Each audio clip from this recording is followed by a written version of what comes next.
राजस्व विभाग जो अपने क्रियाकलापों को लेकर हमेशा चर्चाओं का विषय बना रहता है, चाहे वो फर्जी नामांतरण का मामला हो या फिर सीमांकन का हो या फिर बंटवारा का हो। लोग किसी न किसी कारण से भटकते हुए दिखाई देते हैं। रीवा में प्रत्येक मंगलवार को जनसुनवाई आयोजित की जाती है कलेक्टर कार्यालय में, और हम खुद यहाँ पे प्रत्येक मंगलवार को आते हैं तो देखते हैं कि अगर किसी मामले या फिर ये कहें कोई मामले सबसे ज़्यादा आते हैं तो वह होते हैं राजस्व विभाग के मामले।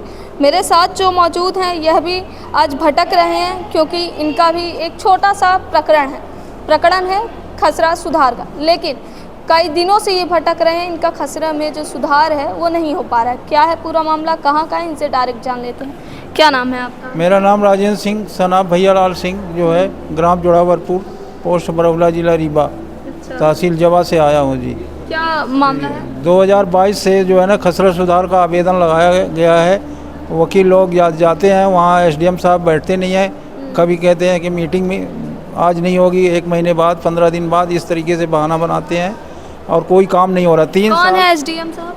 अब एसडीएम जवा तो अब हम तो नहीं मालूम है कि क्या नाम है। सिर्फ इतने बोले एसडीएम जवा आप बोलना, वहाँ ये आवेदन लगाना जो है। तो आवेदन ये पहली बार लगाया हूँ जो है। कितनी बार आप गए एसडीएम साहब के पास? अरे वहाँ तो महीने में 2 बार 3 बार जाते हैं। जो मीटिंग होगी फिर मीटिंग कैंसिल कर देंगे, जो है आएंगे नहीं। ये हुआ वकील वाले की जब आई नहीं है तो वो मीटिंग कैंसिल है। अच्छा जी। अब रोज तो कब से मतलब आप लोग जा रहे हैं? 2022 से ये मामला दिया हुआ है। 2022 से भटक रहे हैं, आज करीब 3 साल हो गए। 3 साल वहाँ फरवरी 2022, 2.5 साल पूरे हो क्या है? सिर्फ खसरा सुधार। खसरा सुधार जी। कैसे गलत हो गया था, किसकी गलती से? अब ये तो अब हमारी कोई गलती नहीं है इसमें, जो है ना, इसमें अब पटवारी लोग जो है गड़बड़ किए हैं जो है जी। तो क्या बोले आप? पटवारी से भी मिले होंगे, आपकी एक गलत से मिले तो वो वहाँ फाइल लगी तो वो पटवारी से आवेदन मांगा गया कि कब आपके पास ये गड़बड़ी हुई, तो वो सब लिख पढ़ के दिया है सब। पटवारी ने तो प्रतिवेदन बना दिया है, और वो एसडीएम के पास फाइल लगी हुई है, कोई कार्रवाई हो ही नहीं रही है। अच्छा, यहाँ आप जन सुनवाई में आए तो कौन मिला? जन सुनवाई में हो गया, वहाँ बैठे थे। अच्छा, कलेक्टर मैडम थी क्या? मैडम तो नहीं बैठी हैं, वो कोई और बैठे थे जो है। क्या कहा गया? कहेगा और ठीक है एसडीएम जवा को फाइल भेज दी जाएगी, आप जाइए, होगी। इस तरीके से बहाना। और कई लोग हमारे साथ थे जो है, वो ऐसे ही उनको भी बोल के भेज दिया गया सबको। ठीक है, तो ये खुद कह रहे हैं, आपने खुद सुना कि 2022 से ये भटक रहे हैं, करीब 3 साल का समय हो गया।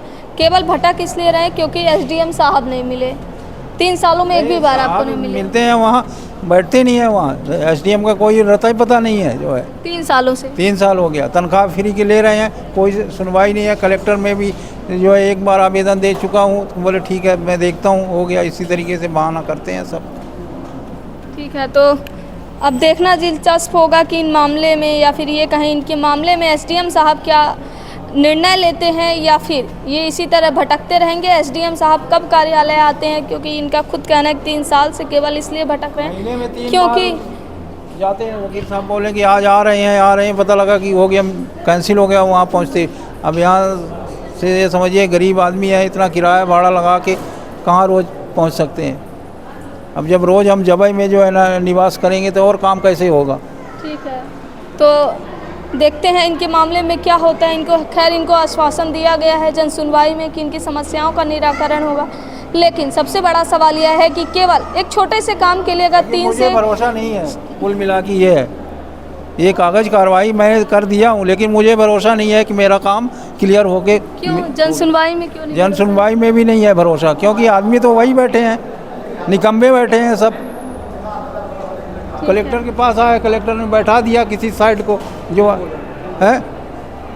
ठीक है, तो देखते हैं छोटे से काम के लिए इनको और कितना भटकना पड़ेगा। क्या एक सबसे बड़ा जो प्रश्न चिन्ह खड़ा हो रहा है वह शासन प्रशासन की व्यवस्था के ऊपर खड़ा हो रहा है कि अगर खसरा सुधार जैसी आम चीज़ों के लिए, आम ज़रूरतों के लिए, आम कामों के लिए अगर 3 साल भटकना पड़े तो भला ये व्यवस्था किस काम की है, जहां आम नागरिक को वो सुविधाएं ना मिल पाएँ, वो चीज़ें ना मिल पाएँ जो उनके लिए मूलभूत चीज़ें हैं, जिनको बनाया ही इसलिए गया है जिससे हम लोग परेशानी का सामना ना करें। फिलहाल के लिए इतना ही। जुड़े रहिए नेशन टीवी के साथ।